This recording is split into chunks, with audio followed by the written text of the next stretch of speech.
just a hard right now in defense of the cum scene. At least then it was in his room where he can clean it up afterwards and no one else was there. He looked up and closed his nose because you're like, oh god, that smells. Oh god, you see, that would be one of the great things is if somebody walked in on him, because you can't have that moment of, I can explain. Bring out, get the mop. And then, the mom walks out and is like, oh, teenage boys. Oh, teenage boy. That's not how that works when it's all over the ceiling. きっと約束だよいつかまた同じ笑顔で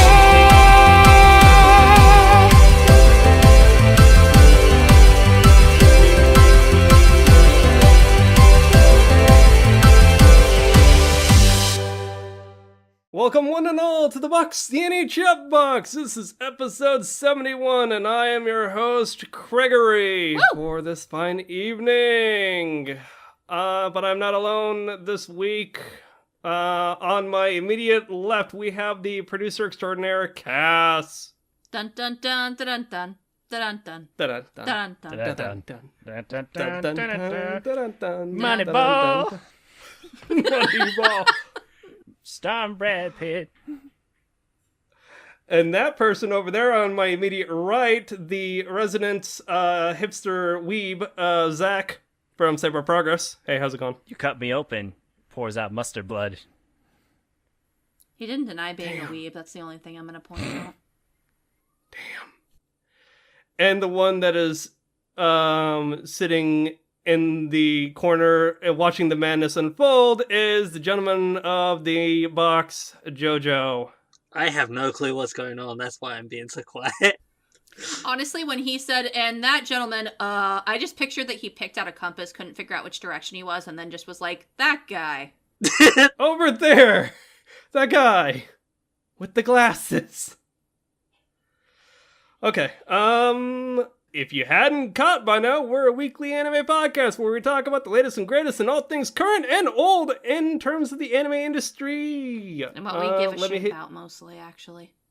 What? I said, and mostly what we give a shit about mostly, because we are way behind. We are not very current anymore. Words? No! This is fine. Thanks for the double ups in the future. Social links. Hit us up on Twitter, twitter.com/CNAchatbox for 280 characters or less. If you want to hit us up with a suggestion for a topic or a possible review for our live votes or our host choice, email us at anychatmail@gmail.com. Again, that is anychatmail@gmail.com. You can hit us up on Patreon as well. That if you wish to donate within your heart of hearts, aka Kingdom Hearts, patreon.com/anychatbox. And listen, we can be found on multiple podcast services around the globe, including iTunes, Google Play, Stitcher, TuneIn, and SoundCloud. We also have a YouTube channel where the episodes are uploaded as well with a nice graphic. Leave us a review. 5 stars are recommended. Zach! Yo! You do a video game podcast. I do a video game. Tell us about it. I do a video game podcast called Save Our Progress that kind of talks about video games. We talk about other things too. Yeah. Craig's on that thing. I am. I haven't been for the past couple weeks. I was on assignment. I'm back, baby. What's up? It's true. I mean, we'll announce that when that happens. But yeah, go over to Save Our Progress. SoundCloud, whatever. iTunes. You know the drill. Yeah. One more toss out as well. We forgot to do this last week, and I apologize so much. Thank you so much to our continued patron, Corpsian. She is amazing, and we are going to thank her twice over because we forgot to do so last week. We will get better at that. We will thank you at the beginning of every episode. So thank you for continuing to give us monies and supporting us and just being a genuinely fun person. I really enjoy her. And she also does her own stuff. I'll see if we can't apologize for not mentioning you last week. We'll see if we can't throw your, we'll ask you and see if we can't throw a link down for you to promote you a little bit. Thanks, Corpsian. You're great. Bitchin'. Okay. Main topic. Since we're talking about a a reboot or a revival of an old 1970s property by Gon Nagai, adaptations. Do they need to be true to the source or not? What is the simple answer to this, guys? Cass? The answer is that there is no simple answer, and that's what makes this a good topic. Yeah, 100%. There is no short answer. Nice try, Gregory. It's a multifaceted answer. I like that. Honestly, I think that, and this might be a good place where we can start, a lot of it comes down to an adaptation is going to depend a lot on the team behind it. And sometimes teams want to go in their own direction. Sometimes teams are working with an unfinished source, which happens a lot nowadays, which is why we get a lot of read the manga, play the video game, whatever kind of endings. Yeah. And that's actually a huge problem I have, but I guess we can talk about that later. So I think that when it comes down to adaptations, it's more about the team behind it than the actual source itself. I agree with this. We're in a very uninteresting state of the anime industry where everything's just glorified ads for go read the manga, play the game, and so on and so forth, like you said. I think if you feel you have... My always thing when it comes to adaptations is if you feel like you have something to say, it contributes to still with the overarching theme of what the intent of the story was to a certain degree, then I think you should, as a creator, feel free to present it, because I know when adapting, it's really hard to,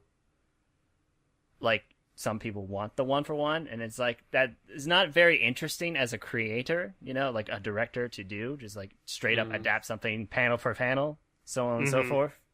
It doesn't lead a lot to creativity, in my feel. But I agree, it's situational still. Yeah, it is super situational. It's interesting because there are the adaptations where, and I'll use shonen as a genre to kind of talk about good adaptations versus kind of adaptations.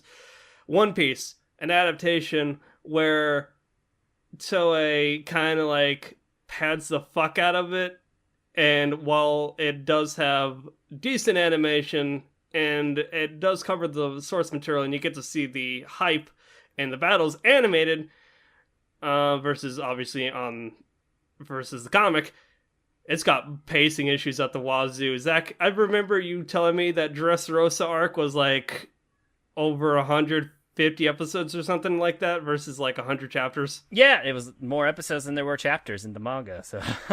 Yeah. It's, like I said, it's not a simple answer. I think it's a big risky thing to do. You gotta have a lot of faith in the director or the creative team behind the the adaptation. And it's a big risk, and sometimes it's just not going to pay off. Not even just hungry fans who want the one for one, but sometimes there's what you have to say doesn't come across, or it was a poor decision in the long run. But I feel it's more interesting sometimes when you see people make those risks, because either it'll pay off super well and we get something super cool, or but it'll shit the bed. Yeah, but I think it's more interesting when you take the risk and. It's really interesting because My Hero Academia I like their approach to how they're doing the adaptation of the manga. Or taking a break every so often to let the manga get ahead a bit more. Yeah, essentially. I like that style versus a Naruto or something like that, where they're just yo, we're just gonna straight up dump all of the time and pour our love into this good adaptation of, or rather great adaptation of this stellar mega hit Shonen Jump property. I mean, and that's not very commonplace nowadays, though, is the long form ongoing thing. Toei and Pierrot are really the last practitioners of that. I don't know, nowadays that kind of mentality kind of died out. Like I said, the current thing is 13 episode core, maybe 2 cores, and you might get an incomplete ending because we can't do a filler ending because people either freak the fuck out or shit the bed or so on and so forth. We might get a Noragami-esque ending. So, or hey, we're gonna see how well the Blu-rays sell, and maybe we'll give it a second season based on that. Exactly. But there is one thing I want to say about the My Hero Academia adaptation. While it's been mostly accurate to the source, there have been times where they have decided to do something new that wasn't in the source, that whole that whole episode focusing on Suyu. That wasn't in the manga. That was That's new. true. Yeah. You are correct. But I won't call it filler because it was bloody good, and it was true to the series. Yeah, and it related back to what they were doing and actually built on something that wasn't necessarily in the manga. Mm-hmm. I want to rewind really fast and bring up something before I forget it. I know that Zach made a comment that going frame by frame from a manga could be boring, but I don't necessarily 150% agree. I've just started it, but I have been told by many people that the now granted this is an older anime, so us having this conversation would be probably completely different, but Monster, I've heard, is almost completely faithful to the manga. And nice. And that anime is amazing. And I meant the frame for frame. I meant more boring for the creator, not for the viewer. I think there are plenty enough people out there who obviously want a one-for-one adaptation, and that's like their wet dream right there. Yeah. I'm just saying, as like a director, that could be very boring. Just doing a direct adaptation, you don't really get to have your voice or say in the matter. You're just doing straight. My job is to convert the page to it, and I don't really, as a director, have a say in what kind of comes out. It's just exactly the same. And I can see that as boring as a creator, like a anime director. That's what I more was trying to say. So. Maybe. I don't know. If I was, and granted, I'm not a director. I've never done anything. But, like, if I was going to head something, if it was something I was really passionate about, if it was, like, a manga or a game, and this could be kind of like a fun little topic, like, and we can go around to each person, like, if you were to make an adaptation right now that does not exist or might exist of a property that you feel really passionate about, would you want to stay faithful to what it mostly is, or would you want to take your own direction with it? If it's something I am passionate about and I loved it as a fan, I would probably want to stay as close to that original thing that I loved as I could. It's a delicate balance, to be quite honest. Well, no, I'm saying be completely subjective here. If this was put in your hands, what would you do? This is just kind of a fun little topic. I mean, again, I'm going to turn it around and just say, because we're going to be talking about it later, Yuasa is actually the creator. The director behind Devilman Crybaby is a huge fan of the source material, and we'll talk about it eventually, but there are changes that he did because he thought he added to the overall message, contributing to what he thought was to art he really enjoyed, and he was adding on to the overall messages, also making it more modern in context as well, and adding more to the overall story, I feel. But for me, I couldn't tell you. I'm not... I know. I'm just saying, like, hypothetically speaking, what do you think you would do? I think it'd be boring, personally. I would feel like it would be hard not to put a little bit of myself into it, even if it's just, like, different ways frames are shot, or the way things are done, or the pacing, at bare minimum, but that's just my point of view. I don't... If I love that adaptation, I think the adaptation that manga will still, or book or light novel, will always be there. Yeah. Give or take with light novel, I think there's obviously more room for interpretation because more words. That happens a lot with books. Yeah. And there's times where like a direct one-to-one adaptation from the source isn't exactly possible for various reasons, because like budgetary reasons, and like this is a visual novel with multiple choices and multiple paths. There is absolutely no way of having every single path in a single medium, so I was gonna say, if I can have my way, everyone could create something cool, unique itself, instead of just be a world where it's just all adaptations. But we're not in that world, so no. And I'm not saying like if I were to create my own adaptation, if I had the money and means and talent to do it, that I wouldn't film different angles, or that I wouldn't like try and put my own self in. I'm saying that I would try and stay mostly true to the characters, though. And I've been told, like in this adaptation we're going to talk about, and other things that I've watched, they'll sometimes change the motivations or the entirety of a character to suit their own means. And I wouldn't do that. Personally. To go off that, it's very interesting when you want to give I can see both ends of this from your point, Cass, and Zach's point. As a director or in a creative team, you kind of want to put your own flavor text on a property, try to put your own spin on it, but at the same time, you also have to contend with the fandom, the community at large. How well is this going to sell for the production company? I mean, not for nothing. I mean, Madhouse with One Punch Man was a direct 1-for-1, and they dumped like all their money into that. It's just beautifully shot, like direct panel for panel shot. I believe that is their mark and their creative take on what they did. They're like, yo, you want to see how crazy this artwork is on the panel? Boom. Look at how much money we dumped into this single episode. Now, when you get season 2 of One Punch Man, I'm not exactly sure how JC Staff will live up to Madhouse, but... I mean, it depends who's directing it, right? I think that's the biggest strong. Because, yeah, and it's always going to come back to the creative team. Yeah, because honestly, One Punch Man is a really well animated show in a lot of regards because it had a lot of talent, but it had a lot of talent behind it. And I think that director just did a very good balance of the Sugata moments. I don't know, that's how you pronounce it, right? Sakuga. Sakuga. Thank you. The Sakuga moments and the regular moments, because there's lots of scenes of them just sitting there talking, but those are the more goofier. And as long as you keep those scenes interesting and not just long going, static. Yeah, it's easier to make the overall production look stronger, you know, because that's there's still cheat ways how people can cheat their way through like an episode, but still looking how these fights look really good. But then this regular sit down and have a nice conversation for the scene is not. They're obviously going to put their whole A game behind, but it's all down to directorial. But anyway, that's a little. I mean, Zach, you recently rewatched all of Eva, and recently, for the first time, watched the Rebuild movies, and that's Anno essentially going back to the board after so many years, and it's like, all right, Studio Kara, I got the means, I have the budget. I'm sure, but they're still cheating. There's lots of CG people walking in the distance, you know, when there's long distance shots and cars and vehicles, and in between transition shots. It's just making use of that at proper times is what matters most.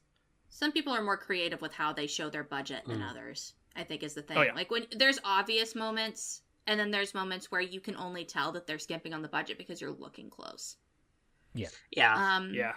I was actually going to swap in to actually give a topic that I think you could talk about a little bit, John, because I know you've been a little bit quiet. One thing that I do think is cool, if they do stray from the original, the original source, whatever it's based on, one of the things that's good about that, though, is sometimes it influences people to check out the source, especially today. Like, I know that I was so pissed off at the end of Children of the Whales that I want to go and read the manga. Because I found out that they cut out like 3 fucking chapters. Yeah.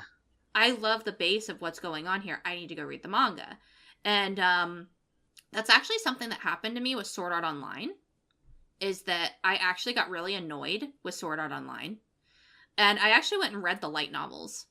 I read a good few of them, actually. I got through most of Aincrad, and I actually fell in love with that light novel. Because the characters are so much better represented in the light novel. Asuna is so much more of an actual person in the light novel. So I think that that's one good thing. Well, and it can go both ways, actually. Yeah. Like, sometimes the adaptation is way... Like, you go and watch an anime and you're like, oh my god, this is so cool, I'm gonna go check out the source material, and you're like, what the fuck? Yeah. But in this case, it actually worked out completely differently, and I would actually recommend people read the Sword Art Online light novel. They still have a lot of problems. But a lot of the problems I find that people have with the anime are not in the actual light novel, like Kirito being god tier. Like, you actually realize he's a real person with real problems. Did you ever read the ReZero light novels, Cass? I own them. I haven't read them yet. Same. Okay. I own the first 2. But yeah, one of the things with the Sword Art Online adaptation is that I think would have been difficult, but I do still think they could have worked it in some way, which probably would have helped make Kirito a lot more relatable, is all of his monologue, his internal thought process is completely cut in the anime, but it's actually pretty key to actually his character and understanding what's going through his head, because he puts on a facade quite often, and as a result, in the anime, it just makes him look kind of arrogant at times. There's times where they're like hinting that, oh no, he's putting on a facade here, and it's not how he actually is. But there are other times where they don't really portray that very well, when that's actually still what's going on. So yeah, that's the shortcoming of the anime compared to the source. Still love the anime, but yeah, the source material, the light novels of Sword Art Online are so much better. Still not perfect. There's still problems with the writing.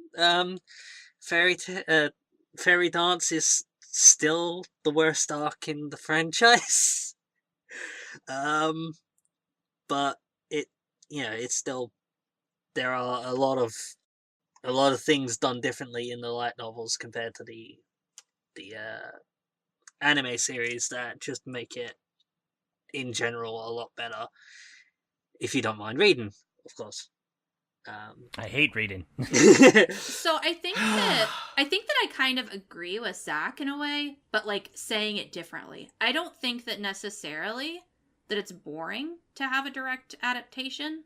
And I don't think it would necessarily be boring for the team, especially if they're very like passionate about it. Because you can have a good adaptation that is frame by frame, like with Monster, or I don't know, I can't think of another good example, because a lot of things that come out these days is cut off.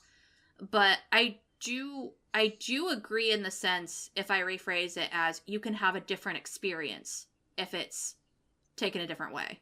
I mean, if we lived in the perfect world, we could have the original Full Metal Alchemist and Full Metal Alchemist Brotherhood, but not everything's going to make them millions of dollars at this from just so. Yeah, Full Metal Alchemist got very popular. Yeah.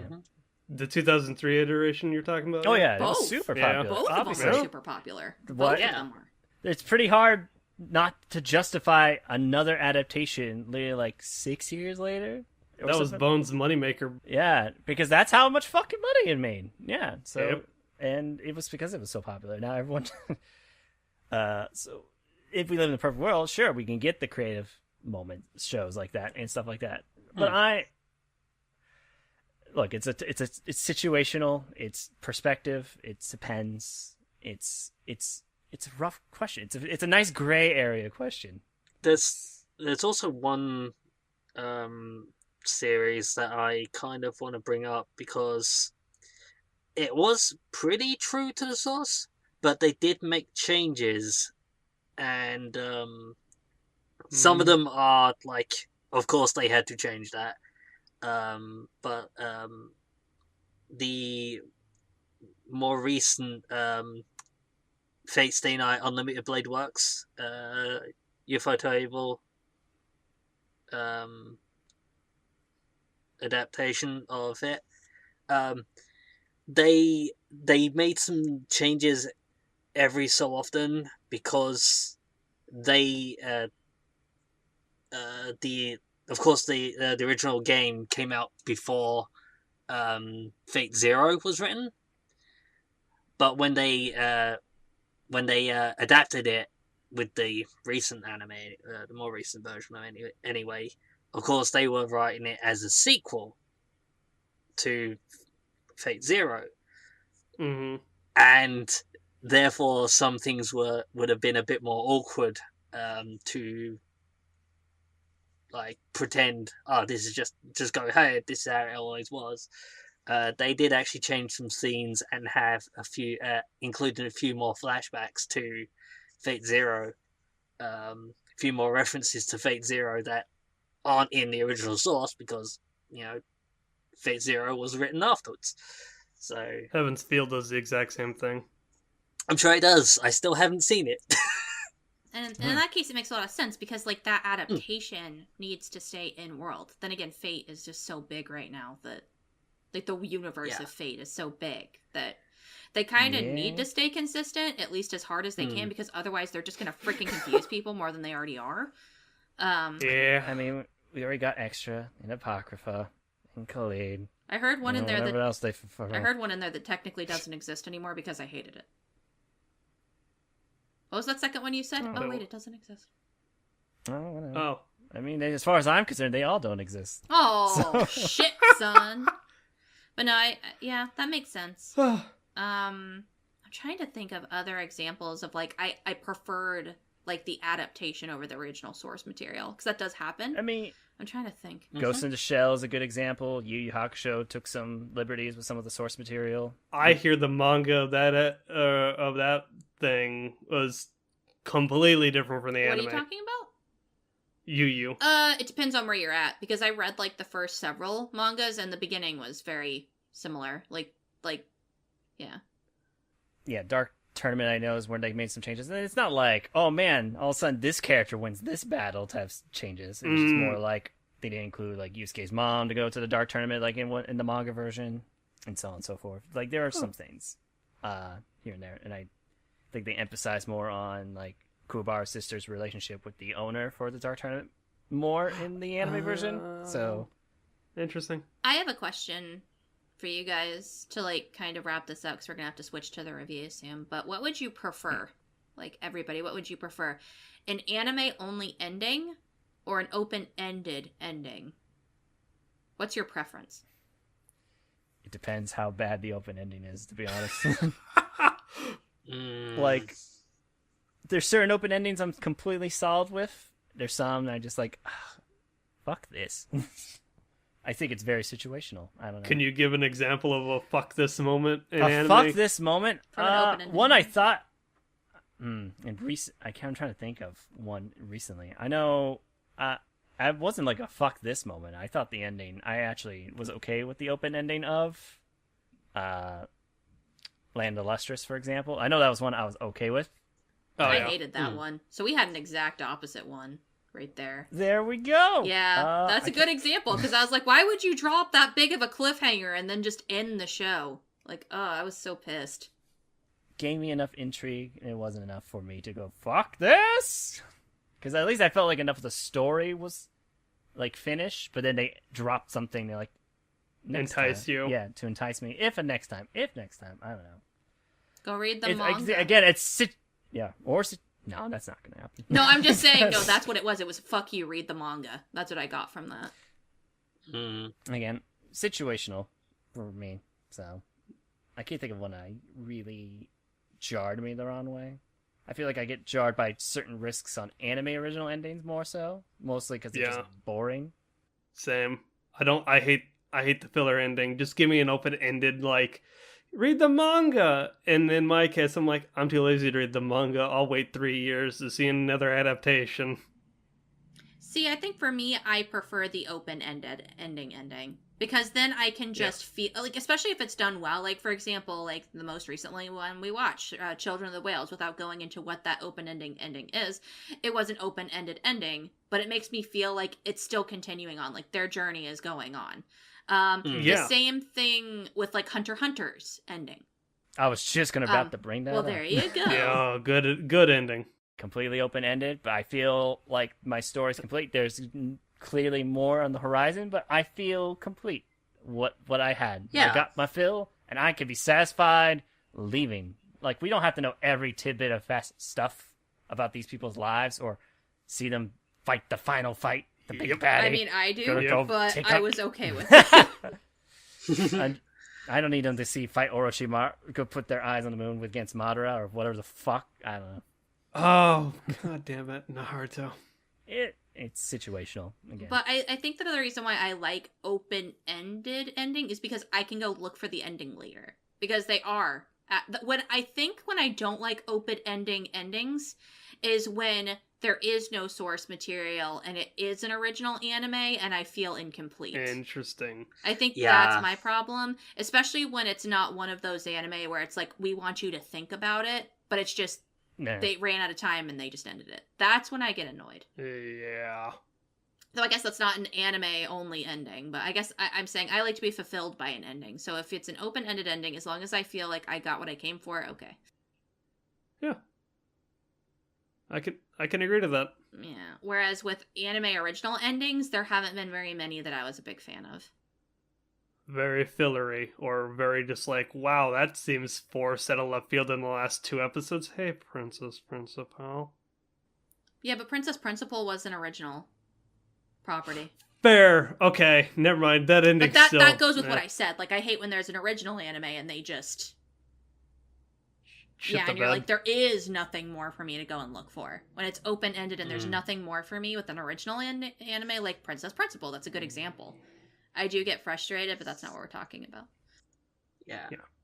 If it's like, oh hey, already confirmed for a sequel series, then I'm like, fuck's sake, but at least I know there's going to be more coming eventually. I can think of 2 series that ended on cliffhangers, but Thunderbolt Fantasy. Oh my god. My puppet boys are back. The boys are back in town. They're coming in this fall season. I'm gonna ring you guys in and say, let John talk, the poor boy. Code Geass Season 1, when that ended, I screamed. I screamed at my computer because it like ends on a cliffhanger. There's a gun, the screen fades to black, there's a gunshot, and then you see another character flinch. And then coming soon. Like Season 2 coming soon, and I was just like, what's that? I mean, that sounds like the perfect ending to me. I was about to say, that sounds good. What are you That sounds like about? a pretty solid ending to me. Leaves ambiguity. Wow. We don't get that second season. Yeah. Oh. I can't wait for the 3rd season. It was a good ending, but it was still, like, I was frustrated, but I knew there was still a 2nd season coming, because they confirmed it right fucking there and then. Season 2 coming soon. Already confirmed, so, yeah. But if it's like, okay, and this ends on a cliffhanger, is there gonna be a Season 2? I don't know. It's like a fucking Marvel movie moment. Suzaku and Lelouch will return? Question mark? In Avengers Infinity War Part 2? The mid-credit scene, the post-credit scene, you know, all that. Oh, God damn it. The entertainment medium. That's things I hate about anime nowadays, where they have after-credit scenes.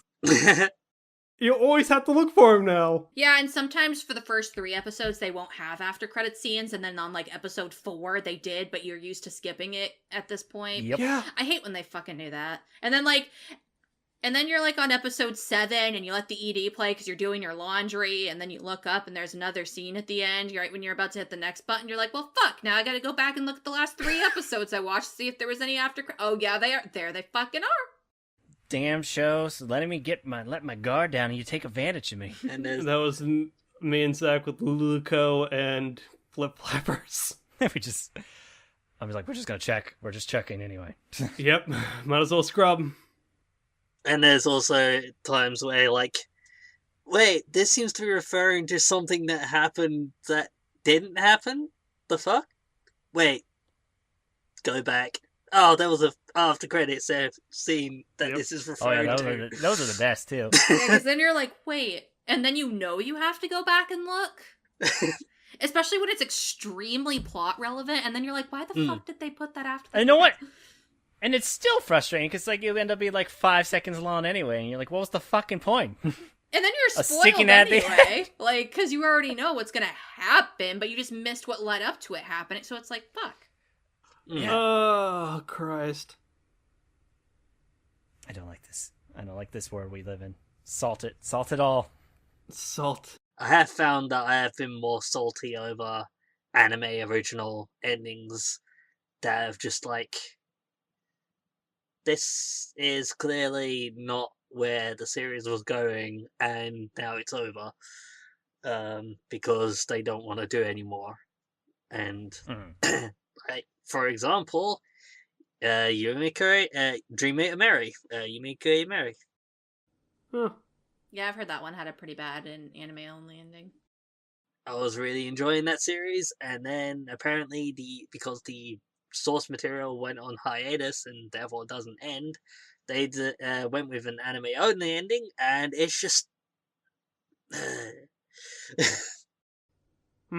Craig, what's your opinion before we move on to smiting everybody in the world because Zach hates them? Salty Earth. No, I basically said that open-ended endings are fine if they tease it, or if they say, hey, there's a season 2 coming, then I'm more liable to just say, hey, I'm probably just going to wait for the adaptation. Again, Attack on Titan did this time around versus Attack on Titan in season 1, where they're just like, hey, it ended. Wait 4 years. Nothing happened. Oh, wait, now Attack on Titan season 2's thing. And then as soon as season 2 ended, they're like, season 3 next year. You're like, baller. That's pretty good. Open-ended endings a la kind of like Children of the Whales or Land Illustrious. Those are fine in my opinion. Filler-ass endings, no, I can't really think of any off the top of my head, but, well, I think it's about that time where we roll right into the review. Which means we get to smite John. Yeah, because I didn't actually watch the series that everyone else is going to talk about. So shame on you. It's time for me to leave. You should. Shame. May you get eaten by the devils that have appeared in the show. You don't even know what to look out for now. You don't know if your neighbors are a devil, John, because you didn't watch this show that warns you. I don't want to be spying on my neighbors to see if they're devils. I'd rather be blissfully ignorant this is before the they kill me. thing that the show presents you, John. Paranoia. Oh, John, that's the right attitude. If they're devils, that's just fine. They can live their life as devils. Just leave me out of it. You do you, dog. You do you. You do you, and I do me. Anywho, you all enjoy. I'm gonna bounce now. Bye-bye. Goodbye. Peace. He was Satan, I'm calling it. God damn it. Alright. The review in question for today's entertainment is the hit Netflix show Devilman Crybaby, released January 5th of 2018, simultaneously across the world in all different languages. So that's really cool. Studio is Science Saru. Other shows by them is Yoru wa Miki Kashi Aru Keo Otome, aka The Night is Short. Walk on, girl. Okay, I had no idea what you were saying for a second there. Cass wrote this. And Yoake Sugeru Lu no Uta, aka Lu Over the Wall. Guys, I think this is Masaki Yuasa's own studio. You are 100% correct. It is. There you go. Yeah, and honestly, the only reason I put the Japanese names and the English is so people can recognize it by both. Devil May Crybaby, or Devilman Crybaby doesn't have a Japanese title, so I didn't have to. No. Cass is covering her bases, essentially. We've got to appeal to both sides of the weebdom, at least in regards to the names of the show. Otherwise, fuck you. If you call it Boku no Hero, you're not my friend. Oh shit, son. I look over to this lamp. I love Boku no Hero Academia. Oh yes, I do quite enjoy Boku no Hero Academia. Death glare. Alright, synopsis goes as such. Devils cannot take form without a living host. However, if the will of an individual is strong enough, they can overcome the demon and make its power their own, becoming a devilman. Weak, unassuming Akira Fudo has always had a bleeding heart. So when his childhood friend Ryo Asuka asks for his help in uncovering devils, Akira accepts without hesitation. However, to Akira's surprise, the place they go to is a Sabbath, an immoral party of debauchery and degeneracy. Amidst bloodshed and death, demons possess the partygoers, turning their bodies into grotesque monsters, and then begin wreaking havoc. In a reckless attempt to save his best friend, Akira unwittingly merges with the devil Amon and becomes Devilman, getting the power to defeat the remaining demons. Though it grants him immense power, this new partnership awakens an insatiable and primeval part of Akira, having the body of a devil, but the same crybaby heart. Akira works along Ryo, destroying those who harm humanity and his loved ones. Dun, dun, dun, dun, dun, dun, dun, dun, dun, dun. Guys, story. Where to begin? We talked about this in the pre-show a lot. If I'm going to start, the only thing I'm going to say about Devilman, or at least this adaptation of it, is I think that the story is fucking fantastic until the last few episodes. And even then, I don't think it's bad. I just think that this show... The pacing gets really fast. It's not even bad pacing. It's just very quick. And I wish it was a 12-episode anime instead of... Like, I don't think it needs 2 cores or anything like that. Or even 11. I just wanted 1 or 2 more episodes so that everything didn't seem so much like whiplash towards the end. Honestly, I don't know. Like, I was totally with you when you were telling me this stuff. And then I did my rewatch, and I'm like, you know what? I really like it. I like the 10-episode length now on the rewatch. I don't know. It sits well with me. It escalates, and especially, I think knowing what... Maybe it's because it's the rewatch, so knowing information, going in with different expectations, so on and so forth. And just kind of viewing it in a different... Like, obviously, I watched it when it first came out, and then I did my rewatch before this podcast. And so I had like 6-7 months to think about the show itself and all the things that it could mean and the cool stuff. And now getting to watch symbolism and like getting back and watching it again to enjoy that more and digest on that more. I think I really like the 10 episodes, but I'm not going to argue against I think, and I'm not saying that it was a rushed ending or any of it was rushed. I'm just saying that for me to digest the information, and this is another problem I had. Some information is just completely left out. You don't know the fates of some characters, and I actually had to get help from Zach understanding what happened to a character, because they expect you to just figure it out by not showing you and just you picking up on little tiny things. That when you're supposed to be focusing on something that's so grandiose that you're not going to pick up on those things unless it's a rewatch. And I don't like that. I think that if we could have had 1 or 2 more episodes to find out what happened with some characters, and also to have some build up to what they're trying to do with the ending, I would have appreciated it more. I think my overall experience would have been minorly enhanced. It wasn't a bad experience, but I think it could have been enhanced and gave it a couple more points in my favor. I love this show. I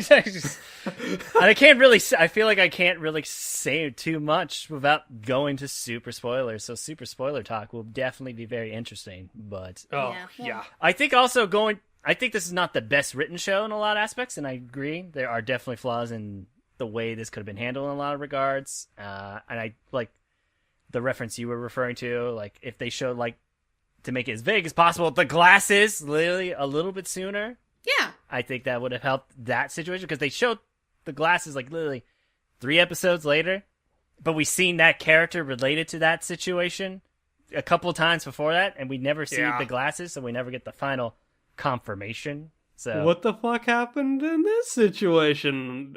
Left up to interpretation. But the way, because I don't think this is the best scripted show, because some of the dialogue is super goofy. It's very weird at times, but I think it adds to the sense of unease, to the feeling you're supposed to get in the show. And also I think you view the show kind of like, to reference a show I really like, Evangelion, where it's more about the emotional climax of the show. And when it hits, and it has this initial, in a sense where like you're hitting this peak top where it's emotionally breaking you, you know? Mm-hmm. For me, so I binged this immediately when it dropped, and that's why I passed it for impressions and said that, hey, if this is gonna be me, I'll at least want Zach here. And kudos, Cass, for like binging this over the course of a week. I did not know if this show would sit well with you. We were talking to John just a little bit ago, and he said he's still not even into it, even though we tried selling it on him. So for this show to resonate with you on some level is telling. I will say, even watching it a second time, I was able to pick up on some stuff, but I do agree. I mean, I disagree with you in the fact that I don't think this show is not an easy sell. It's not. Well, No, I think also it's just like the fact that it didn't sit well with me, but that's the point of the show. Like, you're not supposed to be fully comfortable watching it, and I think that, like, absolutely and not. I think for the most part they did that very well. There's a few things that I'll probably get to later on where I think that they went a little too far sometimes, but for the most part, I think that the things that that I felt uncomfortable, I was supposed to be. Like, nobody would look at me and be like, wow, Cassie, you're being way too over emotional right now. Or, oh, wow, like, you should be totally okay. Like, when something bad happens on screen and it's animated in a certain way, or even psychedelically so, and I feel kind of... oh, yeah. And we'll get to that. And we'll get to that with production. But, like, if I'm feeling uncomfortable, the show was trying to make me feel uncomfortable. And the story is really good at that. The pacing's really good at that most of the time, too, I would agree. Yeah. And I think, honestly, the pacing in the show, even when it has... Because there's this tonal shift very quickly. And I was kind of okay with it. And I'm not going to say what it is, but there is a tonal shift. And everything gets way more grandiose. And it turns from this kind of like Monster of the Week kind of story with a lot more like character building to something that's very big. And I appreciated that. But I felt like it didn't give me any chance to digest that was going on, and then suddenly it ended. And that was my problem. And I don't think it was bad. I just wish it had one episode more or two. That's it. Yeah. I can totally agree to that. Even on the on the rewatch, like, I took it from the first time. I was like, man, this is cool to watch. Like, Monster of the Week to, whoa, what the fuck happened here? But, like, just watching it the second time, I was like, okay, I know what to expect with this. Let's watch it from the character's point of view, their growth, and then how everything just kind of, like, bombshells and how they handle this fallout. It's definitely a show that improves upon rewatch. I 100% agree. Again, I can't dive too much about Counterpoint without diving into the plot itself. Well, we can talk about that in spoilers, but you can be vague about it. Yeah. I just think that the story is good. The pacing, for the most part, is good, too. And I think that might be another reason why it was such, like, a big thing for me, was because I felt like something, like, it was moving at a quick pace, but I could keep up. And then it just got completely out of control, which I guess is fine because that's what was happening in the plot as well. But you have to remember your viewers at the same time. Like, you can get the point across and also give us enough information to be like, oh, what happened to so-and-so? Or, why is this guy so mad? Or, blah, blah, blah, blah, blah, blah, blah. Like, and also, there is one of the antagonists, I'm not going to point to who, because there's technically a lot of antagonistical forces in this, and I think it's really cool how that shifts constantly. But there's one antagonistical force, and you are given that antagonistical force backstory, and I guess it's probably very obvious who it is from the get-go, but whatever, to be careful, I'm going to say that person. And their backstory is told in the course of 2 minutes. And I'm just supposed to understand it. And that frustrated me. Yeah. And I just, like, I think that it was effective for what it is. I think I got the general idea. But it was just, their entire backstory was told in the flashback that happened in about 2 minutes. And it was confusing and frustrating, and I didn't understand. And I still to an extent don't understand. And that's my biggest problem. If we had even after a rewatch, it's kind of vague. If we had a whole episode dedicated to that, I would feel better. Or half an episode. I would have felt better. Because I would at least understand why Because that's another reason I felt like it accelerated too quickly. I was like, why is this happening? Oh, I guess I'm just supposed to accept it. All right, that's fine. Yeah. We could probably talk more about that in the spoilers. Oh, we definitely will. But... We 150% will. We 100% have to, because I honestly can't count. It's hard for me to counterpoint about, well, this and that and moment, blah, blah, blah. Did you see the scene? Did you see the reeds? Did you see the reeds, Toph? But yeah.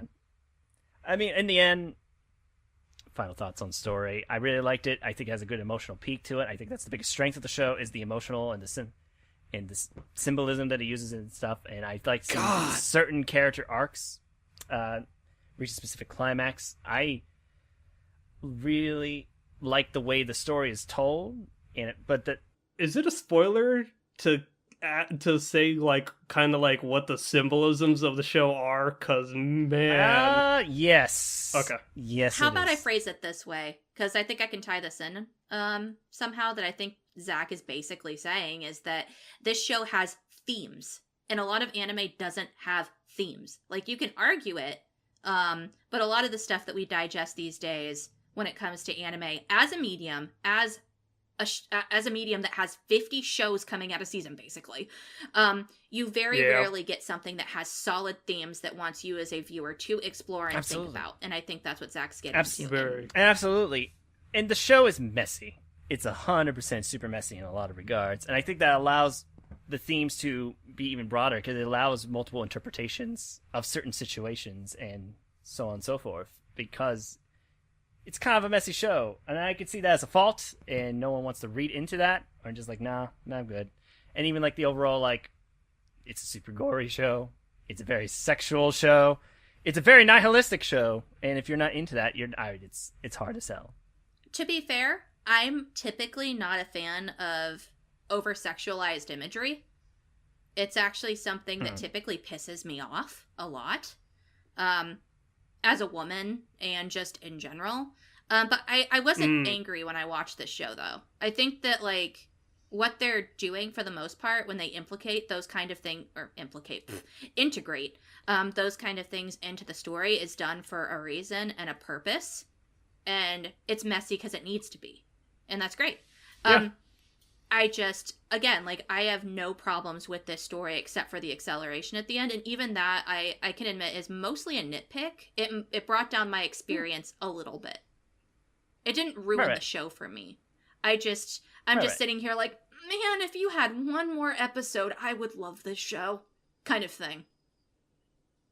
Like, it didn't destroy it or anything. I just think that it could benefit, but it's not going to ruin it. For me. Man, I just want to talk about spoiler things. Quick, transition to something else. We can't do that. That's what I'm saying. Quick, transition to something else. Real quick before transition, Cass, Surface Value, would you rewatch the show given like 6 months to a year? Oh, I was about to say, would I rewatch the show? Yeah, as long as it's not anytime soon. Because, like, you need time to decompress. This story is not for everyone. Digest. Just so before we move on to characters, like Zach said, like, there's stuff in this, like, even story wise, even some of the themes is going to make you physically uncomfortable. And I almost threw up watching the show a couple times. And if you're very politically keyed into current day, it's also going to make you really uncomfortable. Yeah, and that's one of its pluses, honestly. But if that really fucks with you and is going to make you mad or angry or it's just not worth your time, guys. Like, if you don't want to come out of the show feeling sad, I don't recommend it. Yeah, if you don't want to feel sad or, like, maybe you're a terrible person just by existing, maybe you shouldn't watch Devilman Crybaby. Or if you come out of that show and you don't feel like any of those things, or if you feel nothing towards the show, then what the fuck is wrong? I think that they're fine. This isn't going to resonate with everyone. Yeah. But what resonates what resonated with me well, and actually made, like, the ending not as big of a deal to me was the characters. Look at that. Look at that segue. Smooth. Hot damn. Too hot. So we all don't have our icons changed, mostly because Zach's a guest here. I actually just completely forgot. It's all good. Favorite characters?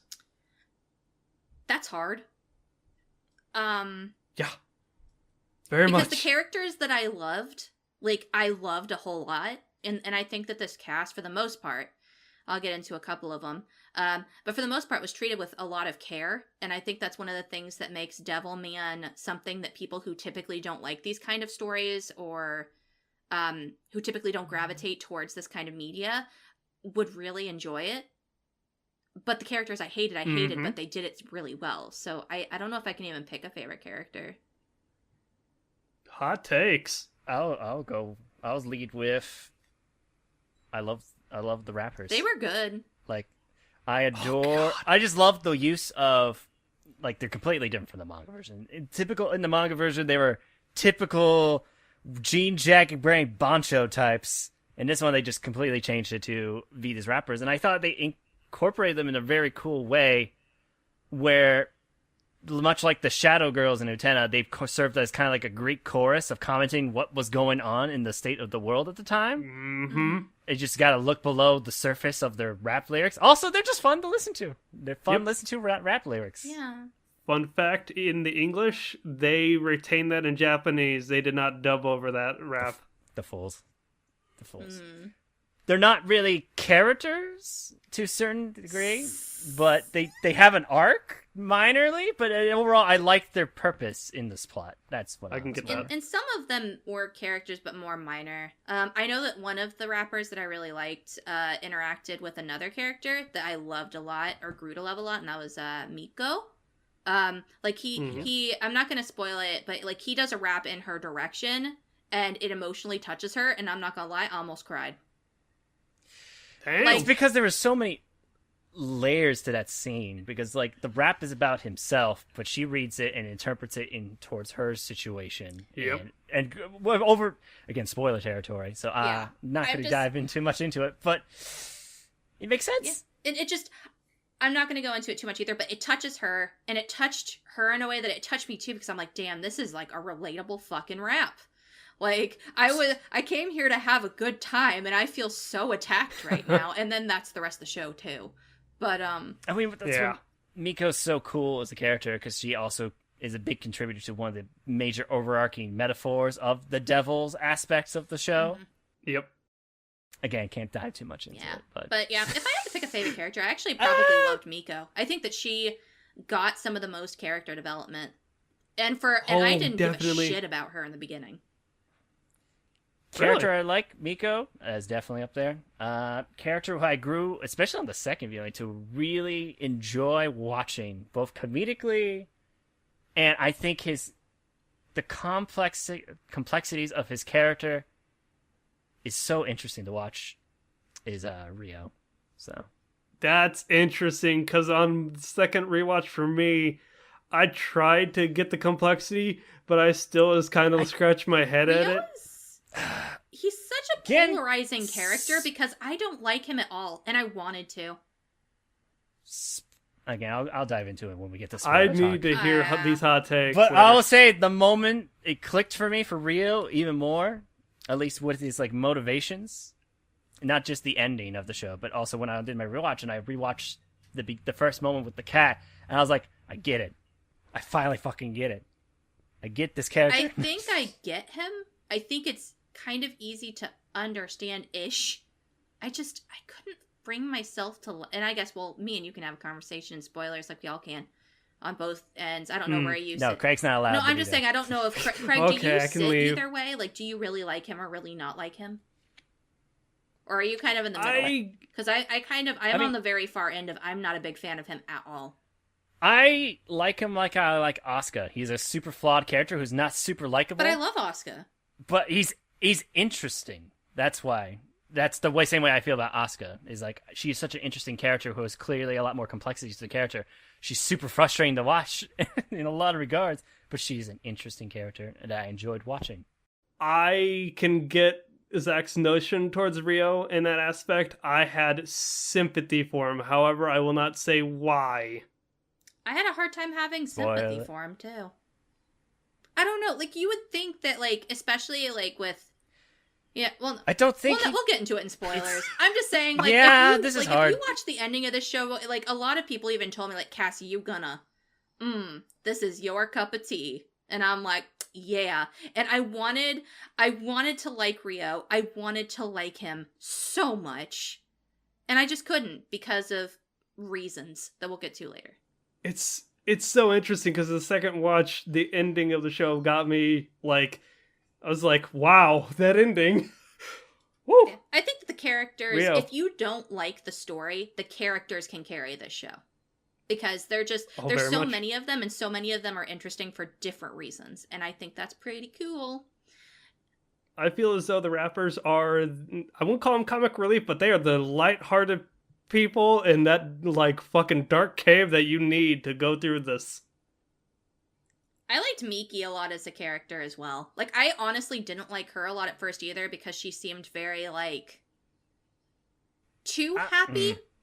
And too, yeah, I can get that. And I didn't like her until closer to the end, and even then, she's not like one of my favorite characters.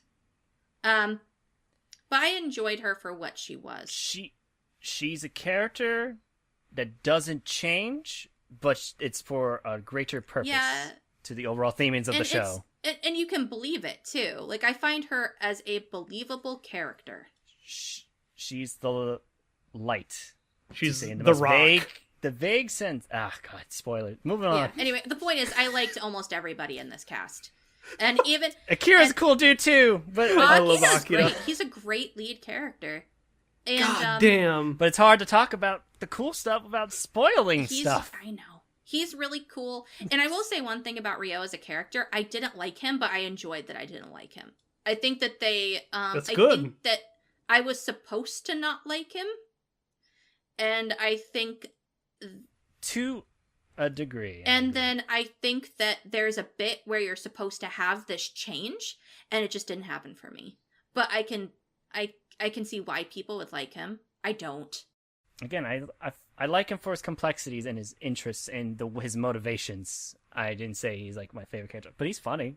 Fucking introduction is the best fucking thing in the show. Oh God, what a way.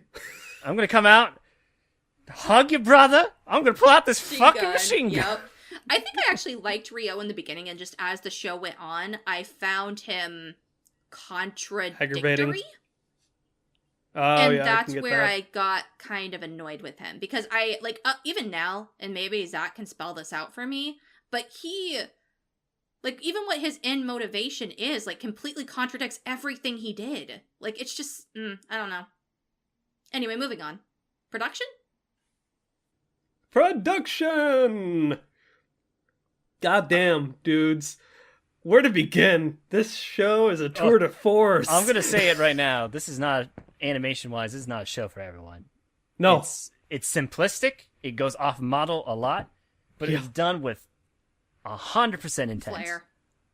Yuasa definitely has a style. You ever see Time of Galaxy?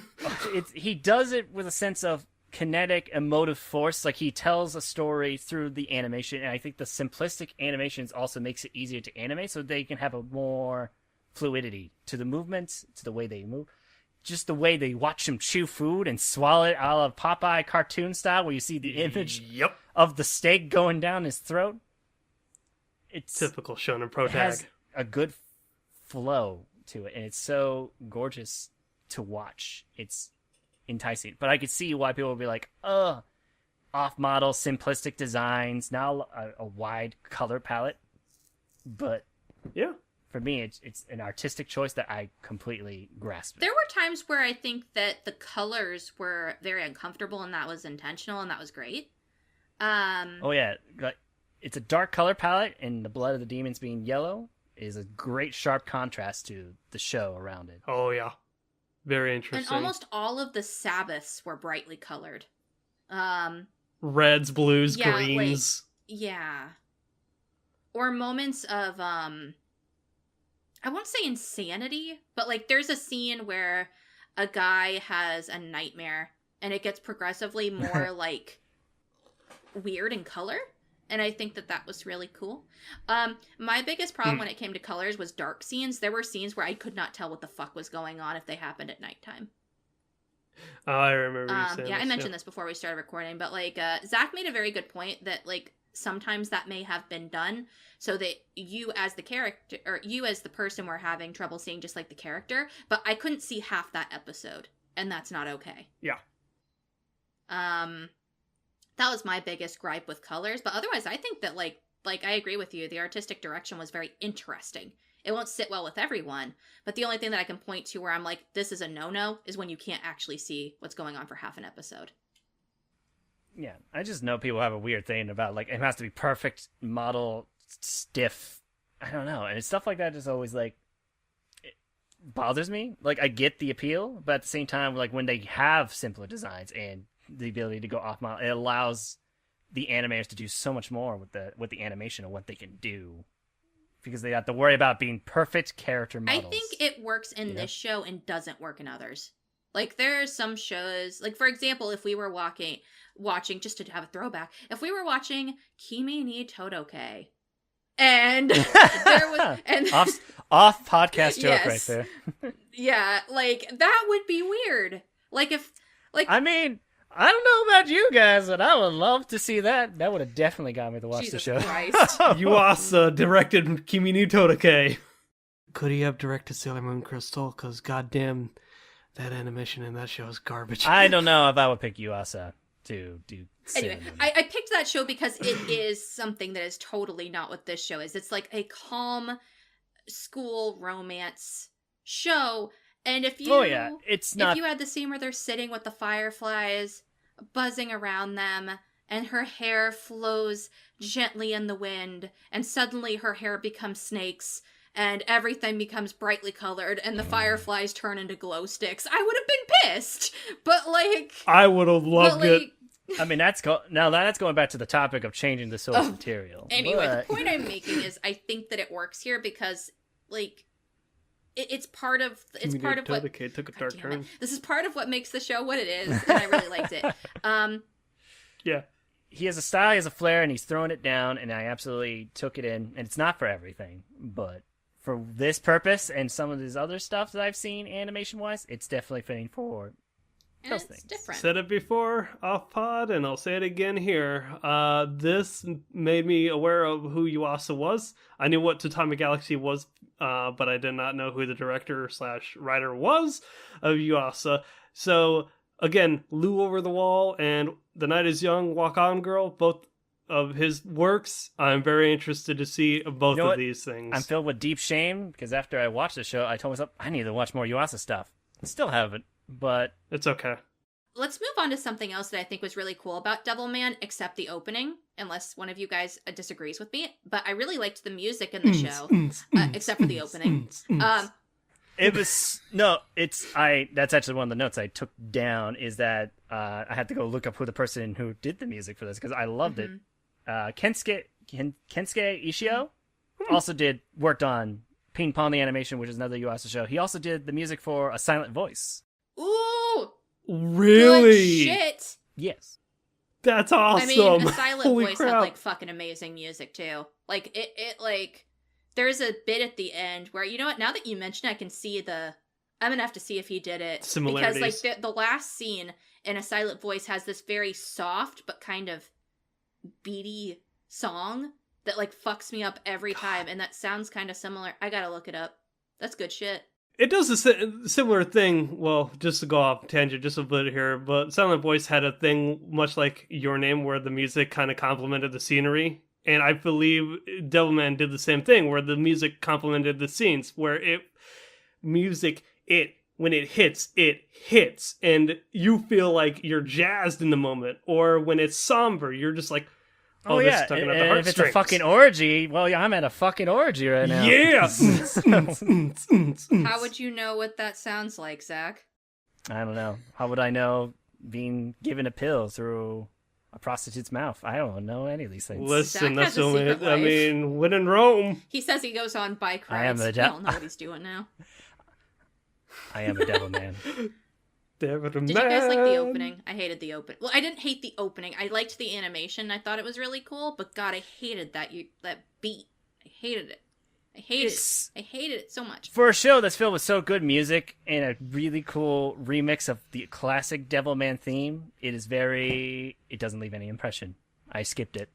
Since Netflix has the great ability for it to automatically skip the opening and cut straight to the chase, I didn't watch it most of the time on the first watch, but I watched it a couple times on the rewatch, and I'm like, wow, this opening has so much like vivid imagery of shit that I'd like.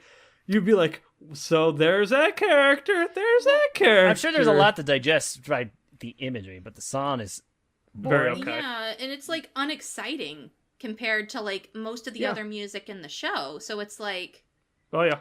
I mean, hell, I would have been fine with them taking like another track from the show and just putting it there. I just didn't like it. Again, the remix of the Devilman song. Yeah, because I really liked the imagery and the dark palette, because all of it's black and smudge, and like things turn into other things that turn into other things that turn into other, and it's so cool. But I couldn't stand to watch it because that stupid goddamn song. I hated it. I hated that song. I didn't hate it. I was super indifferent to the point it just bored me to tears. And you skipped. Yeah, I skipped it. And so I skipped it. And like, if an opening is good enough, I won't skip it, even if it's on Netflix. Like, I watched the Children of the Whales opening every time. Same. Situational. Yep. I like the Evangelion opening, but I tend to skip it. If I love an opening, I won't skip it. Unless I have to. Like, I'm like, oh god, time crunch, gotta watch this anime. We're talking about it in like 5 minutes, gotta... That's true. Mass marathons definitely gets to skip. I've been rewatching Utena. Watched the opening, first couple episodes. Now I'm kind of skipping it. Oh man, because, I love the Utena opening. Oh yeah, I adore it. Visually, it's super appealing. Oh, I'm going off topic, but yeah, it's situational for me. This was not one of those situations. I just didn't like it. I don't even remember. Did this show have an ending? It was just scrolling credits, so I skipped. It's scrolling credits, and it's just more music. Except for that one situation at that one episode. That's a total spoiler. I'll talk about that, because I thought there was going to be an after credits scene, and I'm like, oh, now you're just rubbing shit in my face. Well. But it was beautiful. Good music. Great show. Yes. All right. Do we have anything more to say about production, or can we go into ratings? Before we do, I had one more thing I wanted to talk about in production. And I don't know if this goes to story or production, but I think I personally, as somebody who went into this show, and that's another thing, like everybody and their mom was telling me not to watch this show because they said, oh, Cassie, you're going to get disturbed. Cassie, you're not going to like it. Cassie, you're not, like, you don't have the stomach for this. And I think because I was warned by so many people, including people here, I went in expecting something horrifying, and therefore I wasn't that bothered. I mean, you watched Magical Side. After that, you could watch fucking anything, for as I'm concerned. Yeah, I watched what? Magical Girl Side. Magical Girl Side. As far as I'm concerned, you can watch fucking anything now. Go for. Oh yeah, that show is. You got the iron stomach, girl. Go. Go God. Just the descriptions of you telling me about that show. I was like, oh God. Oh yeah, it's very uncomfortable and bad. Like, but I watch it. I don't know why I watch it. Garbage. You like? Because you're a garbage? masochist. Masochism. I do. I do a lot. Anyway, so. Anyway. That's her garbage. Anyway, so when I watched this show, I was expecting to be like really super uncomfortable, and I was at times, but that's, like I said, that's part of the fun. But I guess maybe that helped. But I still think that I'm not even going to make the argument about being relative to the original source. I think, personally, some of the gore, and especially some of the sex imagery, could have been spaced out a little. I think that sometimes so much is put in your face that it passes the point of making you feel uncomfortable because you're supposed to, and it's just gratuitous. And it takes away from what it's trying to display. It's not often, but there were a few times, for me personally, where it was too much. That's a personal thing. Yeah, I mean, I could get that. Yeah, I think I'm all about everyone has to have their own boundaries of what they can or can't take in a show. And I don't know what the fuck your boundaries are, Magical Sight Girl. But, it's not even what it was. It's not even what was on the screen. It was for how long it ran. Yeah. I'm just saying, we all have our own boundaries of what we can't take. I have a thing where Like, rape's a big thing for me. Oh, like, yeah, we talked about this. We're talking about rape. Yeah, that's something that makes me feel super uncomfortable, especially when it's not done with taste. Like, I've not watched / read things, Berserk, because the gratuitous amounts of rape were just, They do not treat women well on that property. No, they do not. Not comfortable. And, and that's why no matter how much praise Berserk gets, I won't touch it with a 10-foot pole. Because I know what my limits are. Okay. I mean, hell, like, I remember a few years ago, like, it's not even, like, just seeing the rape. It's, like, how it's framed for me that can cause a problem. Like, for example, a million years ago, we watched a show called Psychopaths, and I watched the first episode, and I was so pissed off by how that was utilized and implemented that I dropped the show immediately. And I might go back and give it a chance because I may have been overreacting, but that for me was too much. Oh yeah, and it's 100% understandable. Everyone has their own like limits. Everyone, and everyone has their own triggers. I guess, like, for a better word. So it's just like everyone's got to look. We're watching stupid cartoons. Everyone should watch what they like and what they feel comfortable with, and they shouldn't have to force themselves to accept or enjoy something just because they were told to, or they were like, "This is the greatest thing ever." But if it makes you physically uncomfortable, then don't. It's not worth it. No, you don't have to indulge. This is your free hobby. This is that you should enjoy. Here's the point I'm making, and this is something that people should keep in mind. This actually brought the score down a little for me. That I enjoyed when they implemented the sexual imagery, and I enjoyed when they implemented the gore. Most of the time, there were a few scenes that were extremely gratuitous to me because they ran on for so long, and what they focused on was extremely uncomfortable to the point I almost threw up. And to me, that goes too far. And people should be aware of that could happen to you, because, like, even if you're okay with the episode 1, which I think episode 1 was probably the most consistent, like, run on with the gore. Like, it went on for a long time. I mean, yeah, it gives you a good taste of what you're going to be in. And I was okay with that. Yeah. That's not what bothered me. It was later on when it's like, okay, I get it, show. Could we move on to this, like, gigantic theme that you're putting in my face that's extremely more important than this girl's ass? That's when it was a bit much for me. And it wasn't even like it made me feel uncomfortable. It made me annoyed. No. So there's that. Right. Okay, now we can move on. Final comment real quick. Dub and sub, both very good on both fronts. I watched both. Yeah, it's satisfying. Craig, did you go back and figure out, like, what happened when Ryo spoke in English in the dub? Fuck no! Damn it. I wanted to know what he did. Professor Fukira. I just want to say he just spoke English the entire time. I love when Ryo speaks English. I 100% with you. It was so amusing. It's the most. It's one of the highlights of the show. You could tell he was trying so hard, like that voice actor. Oh yeah. To be very serious and, like, in the moment, and it just sounded silly sometimes. It was great. Look, it was fantastic. Intentional or not, the show could be really funny. Yep. Or unintentionally funny. Like. Oh yeah, I said intentional or not, but yeah. Yeah. Yeah. So I think that all of the voice acting in the show was great, and I only watched in Japanese, but I think it was done very well. Yep. Alrighty then.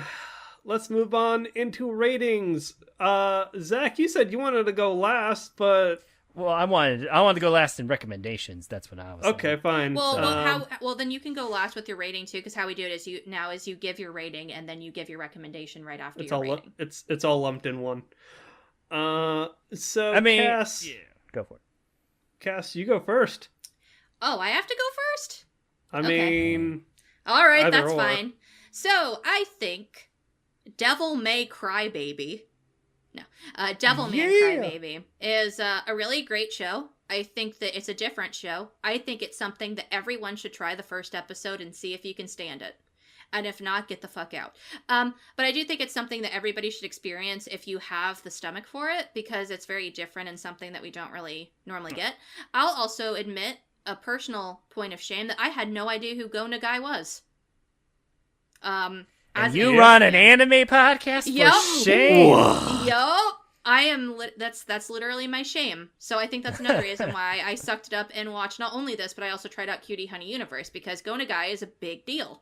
I think I knew who he was without knowing who he was, if that makes sense. I'm in the same boat.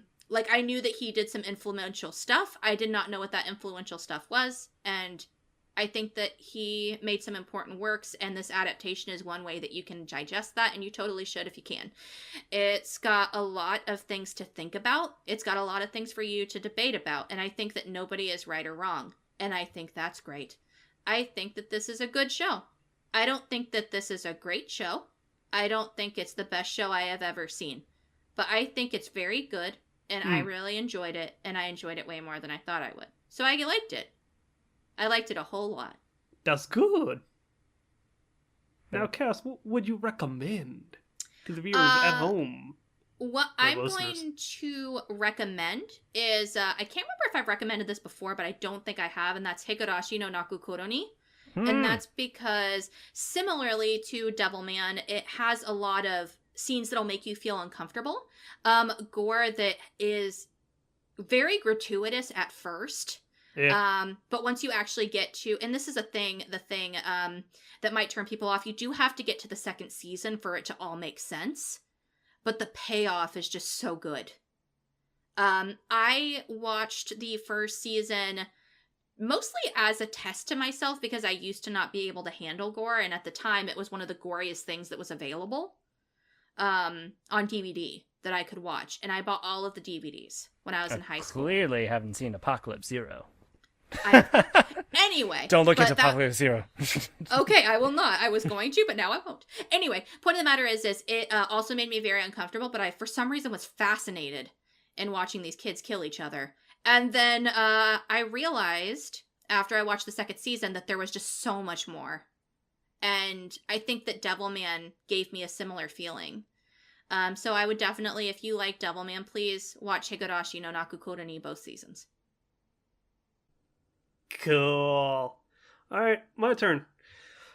So, if I recall correctly, I think Zach is the one that actually pointed the show out to me and said, yo, bitch, you should talk about this show in your Weebcast because it's cool and it's based on Go Nagai's work. Who the fuck is Go Nagai, as Cass said earlier?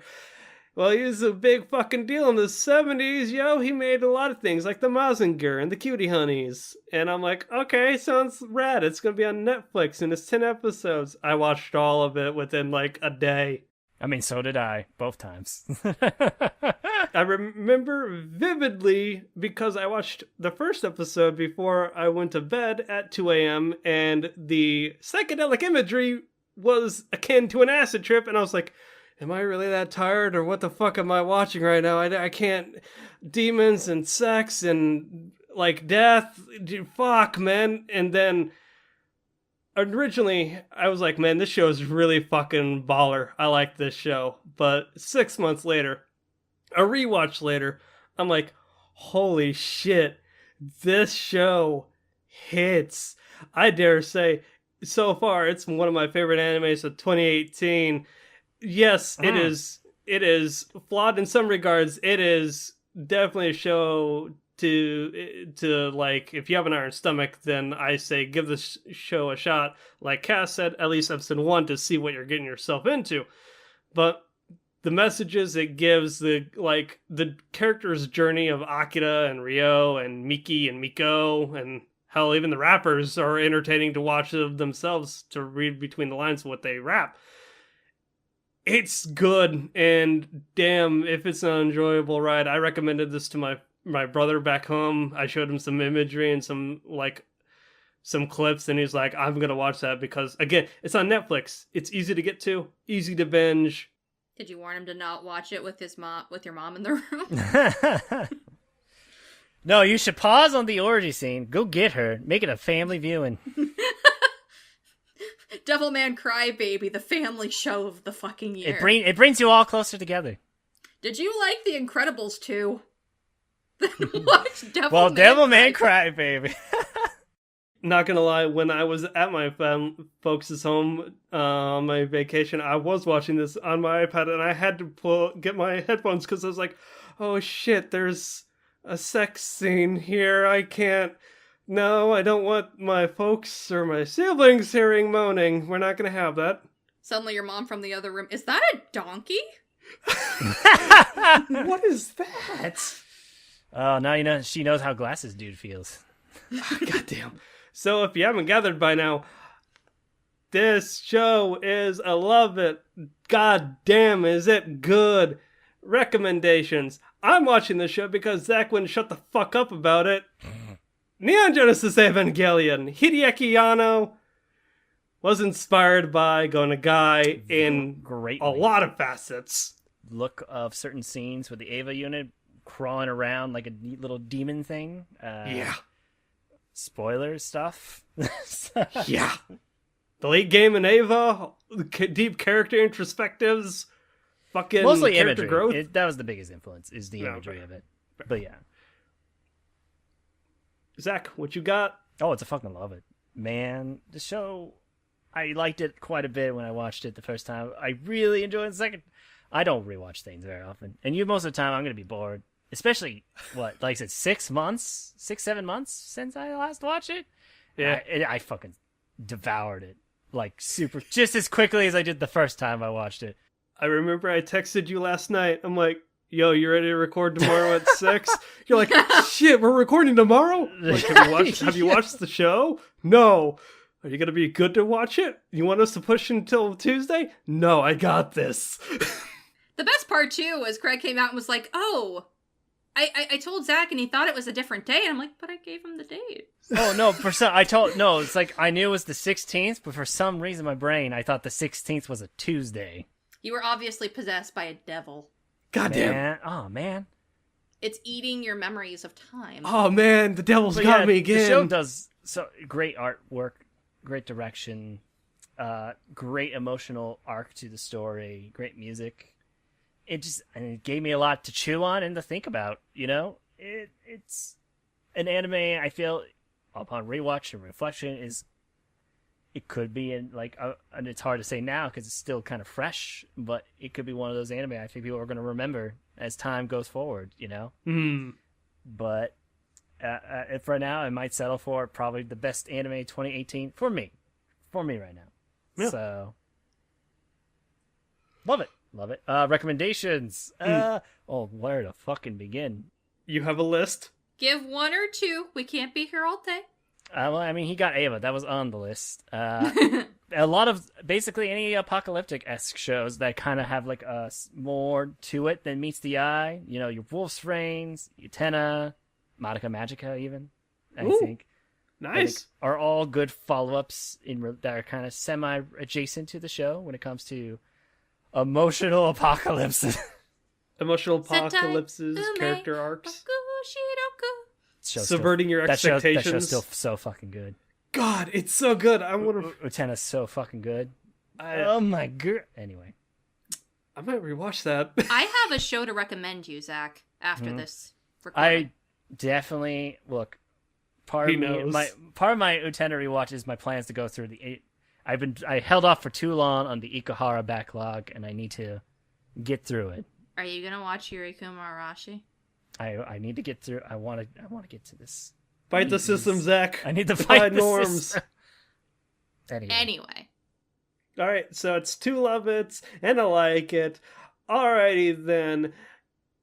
This has been episode 71 of Any Chat Box. I've been Craig. That's been Cass. That's been Zach. You're hilarious. You think you're getting out of here without a spoiler room? We're not fucking doing a spoiler room. We are doing a spoiler room. 90% of my notes are spoilers. I'm just letting the folks at home know if they want to step off the platform, then they can hit us up at socials. Please. Step off the platform and onto an oncoming train, because those are the spoilers. Or you could go right into the pillar into platform. Oh god, what's the number? 9 3/4. 9 3/4. I watched Harry Potter. Don't disappoint me. God, damn it, Zach. I'm a horrible fan. I really watched through Harry Potter yesterday. Not all. I have not watched a Harry Potter film in years. I have not read the books in years. I still remember fucking platform 9 3/4. Whatever. Numbers are hard. I agree, math. but I still remember 9 3/4. I'm the person who can't fucking learn fighting games because I don't understand 1 2 3 4 5. Anyway, it's on the numpad. but I still remember fucking. This is not. We're not here to gain up on the numpad rotation. Anyway. Twitter.com/theanychatbox, anychatmail@gmail.com. Again, anychatmail@gmail.com. Zach, save our progress. Soundcloud.com/save our progress. Anyway, spoiler room. Get the fuck out if you want to not hear about us gush about this thing for 30, 45 minutes. Where do we fucking begin? How about we start at the end and work back? Satine! Because I had to have Dominic, explain the whole 2 moons, one of them's the new Earth bullshit. I didn't get that until Cass told it to me. I was like, oh, I didn't look that hard, but But my biggest issue is, and this is, I guess, where we can start, because we can also talk about Ryo's character. I don't understand why his backstory was told in 3 seconds. You mean the Just scene the where he flashback goes to back him to Africa? being born, and I didn't understand. So was he born to this tribe of people? I think he was put on this earth because he was cast down from heaven, and he was just praised by this tribe. I think. Yeah, he was found essentially. Okay, so I didn't get that. It didn't show whether he was birthed there or if he was found there. And then military shows up, and I guess they didn't try and kill him right away, but then he made something grow. A seed. But then he transported himself elsewhere. Listen, they said they said that the psychic children or kid can make plant grow. He's too dangerous. We're gonna nuke him. I mean, I think it's supposed to imply stuff with the Yggdrasil. I think it's supposed to imply in that regard. Playing the seed of life. I don't know. But then he's for some reason where Akira is, but I guess he went to elementary school with them, but who was taking care of him? Was that Psycho Jenny? And how did she show up? There's just so much stuff that's not explained. My interpretation, so after the military tried to nuke that village, he transported himself to that cliff. Ryo found him, and I think that's when Psycho Jenny adopted him, and him, Ryo, and Miki became best friends, and again, that baton passing scene. Well, not Miki. Very poignant. He was not best friends with Ryo. No, Miki didn't even know who he was. Fair. Sorry. With Ryo. I think that the baton passing from Miko to Miki to Akira to Ryo is a metaphor. I don't think that was a flashback. I think that was a metaphor, No, and it's one it's that I true. loved. No, it was one that I loved a whole lot. It's a fantastic metaphor that also relates down to Ryo's character, in the nutshell, and how his view of humanity is that he doesn't give a shit. Because he doesn't have empathy. He doesn't have empathy for humanity or anything around him. The only thing he has empathy for or cares about is Akira. And part of his motivation, whether he knew, and obviously part of it was he was driven by Satan, his history of being Satan, going through the entire show without having any memories of it, is he was powered by Satan. But in the end, he still has this backstory of he wants to be with Akira the entire time. And his whole goal is to eventually salt, and I think it's down to possessiveness, because he wants to destroy the world. He's putting demons and earthlings against each other till they all wipe out and there's nothing left but him and Akira. And that's because at the beginning in the first episode, when they show the cat scene, Ryo does not want to kill the cat because he wants to put it out of suffering. He wants to kill the cat because it's making Akira sad. And I agree with that. And Akira is a character filled with so much empathy. He feels empathy for everything around him. And basically, Ryo's non-empathetic brain, basically, he's like, well, I just got to kill everything. Then he could just focus on me. Because Ryo has this whole, it's me or them mentality. And I agree. And that's what made him an interesting character to me until he literally did things that put Akira in danger on purpose. I totally agree to that. Literally, for example, the scene where he outed him on television. He easily could have, did the whole, everybody around you could be and everybody would have fallen for it. But he specifically... He put him on blast. Put him on blast in an area that he easily could have been killed. But man, he has all that convenient footage from all that camera work throughout the entire... Which he spliced to make him look, incriminated. Yeah, exactly. And to me, I originally thought him filming Akira was part of his obsession with Akira and part of his obsession with turning him into something that could survive that apocalypse so that he would be alone with Ryo. Yeah. That's what I took that as. But no, he explicitly did something that easily could have gotten Akira killed. It could have, but I think the intent behind it was he wants to oust him from society. He wants humanity not to care for him. So in his brain, it's like humanity doesn't care for him. He won't care for you, so you have no one else to go to but me. I'm the only one you should love. It's always about me. And even when they were reversing round to that metaphor at the end, where Akira loves everything and the whole point of the metaphor of the baton was to pass and work together and love one another, and then he just won't take it. He won't take the baton because he refuses to accept it. Yeah, and that's all good. And honestly, I think I would have adored Ryo's character if it weren't for that one part. The fact that he's a selfish asshole. Well, no, that he put Akira on blast because it just completely discredits everything else about his obsession with having Akira for himself. To me personally, it just seems like a very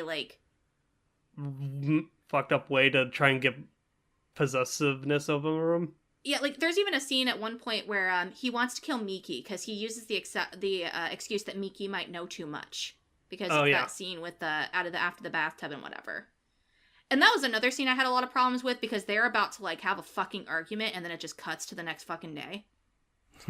And then it's just, oh, Miki's fine. And then Ryo's like, yeah, just be careful about that, bud. And then moves on. It does lead to the hilarious pulling up the phone evidence when he's like, no, she's good. She doesn't even remember. Phone. Yeah, and that bit was fine. But I was just that was a whole lot of buildup for no fucking reason. And then he doesn't even seem to give a shit about Miki. Until, I mean, in the end, Ryo's, funny enough, despite him not being human, he is still human, where he just makes these dumb fuck-ups, because it's all about his obsession in the end. And he still wants Akira to be happy. That's why he didn't kill the cat. That's why he just let Miki go. So it's just he still cares about him in the end. I think at that point, it's hard to justify it, besides the aspect that I said, where he just wants to basically oust him out from humanity and prove that Devilman are demons and we gotta go kill them, and basically he will be ousted from humanity, so the idea of these humans won't accept him anymore and come crying to his arms. Even when he did that thing meeting with him, he's like, humans hate us, just join me and we could be together forever. Mm-hmm. No one will love you but me. As he's holding Miki's head, as if he can't even see it. I'm sure Ryo's intentions was literally I'm gonna oust him and he's gonna come crawling back to me immediately. Watch you he'll fucking come groveling to me and I'll be like, yeah, baby, coming! Let Ryo give you a big fucking hug. Why would he come to him when he's the one that outed him, though? Look, no one else to turn to. That's what I'm saying. Because humanity just tossed him aside as, you're a devil. We don't want anything to do with you. Devils are evil. I feel as though if it wasn't Ryo, on the newscast that blasted him, then it would have probably, that's just the one thing that's kind of odd about it. Yeah, I just think that, if somebody else blasted him, or... I think it's just because he's accredited. He was the guy who did the reveal, the scientist, and in this world, he is a big scientist guy. He has his own YouTube channel, apparently. Science with Ryo. He also has a Twitter. Don't forget the Twitter. Yeah. Oh, can we talk about how social media is used in this show and very frighteningly well?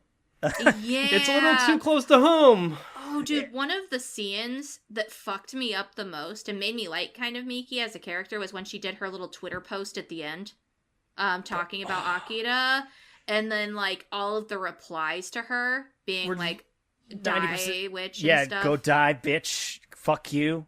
It has the great line of, I told my wife I'm a devil, man. Which, great line. Mm-hmm. And couple that with the fact that Akira is bodying people that are getting stoned to death for being normal-ass innocent humans, and Akira says, why do you have to hate each other? And it's this weird nihilistic view where it's just there are good people out there. That the rock throwing scene where people convert it, and funny enough, it's children that the first ones to accept it. They're the most innocent party. They're just then it goes why? immediately to another group of mobs that just fucking go murder a bunch of are the remaining cast members. Essentially, the show has a very nihilistic view of humanity, where it's like there's a select few that are good, and then the like 90% of the rest are pure shits who just don't care. And they just want an excuse to, like, it's just not even that, and I think that it's even shown a little bit, and I appreciated this, that it wasn't even necessarily, in some cases, that they actually wanted to fight devils or thought people were devils. They just wanted an excuse to kill people. Absolutely. It allows psychopaths to go out and do dumb shit like that. It gives them reasoning for their actions. And talk about, again, the use of social media. Episode 7, even without translating all the social media crap at the beginning of episode 7, as it starts going to the inevitable post-apocalypse, following the storylines of, like, oh, girl posts on social media, gets all a bunch of shit mail, eventually leads to, like, and this is, like, in the course of, like a minute-long rap about how shitty the world is and demons and such. And it goes because this girl posts to media, she's hiding out, she's being, like, on the run, and then it cuts to and shows the image of her in her funeral. And it's like, holy shit, dude! And it's heavily implied that she probably got murdered by a bunch of, these fuckers who are just going around justifying their causes, killing random civilians because, oh, you're a devil because I don't like you. So it is really, man, when you talk about post-apocalyptic stories, humanity is just the absolute fucking worst. I mean, like, this is apples and oranges, but the Purge movies are a thing. High School of the Dead is a thing where when shit hits the fan, everyone's out for just numero uno, and they will fuck, rape, and pillage in order to fucking get what's theirs, and everyone else in their limelight is just gone. And it's scary because, again, the whole metaphor behind the being a devil man is like, at first it's used for puberty. Mostly for Akira, it's used for puberty. But for everyone else, especially the major introductions of characters like Miko and Hoda, is that there's clear intentions why Hoda's gay and Miko's is it Hoda or Coda? Coda? Yeah, Coda? Yeah. Coda. And then Miko's a closeted lesbian. It's a coming out thing. It's learning to accept who you are, worst aspects of yourself, and at the same time not give into, like, your animalistic instincts too. I don't know. It's the idea. It's like you accept the ugly sides of yourself, and then that's when you're a devil man, you know? It's essentially owning all facets of yourself. Absolutely. Yeah. It's almost like Persona. But no, like this Good other comparison. person. But no, like you know, you have this like in Persona 4, you have to literally battle your own shadow. Battle your own demons, and then this one's a little bit more literally. You're battling the demon, which is really cool. Also, the scene between Miko and Miki fucked me up. Where she both actually, but first one where she is like, I hated you, but I really actually loved you, and she's like, I know, and then I know, like, she knew both aspects, and it was just so well done.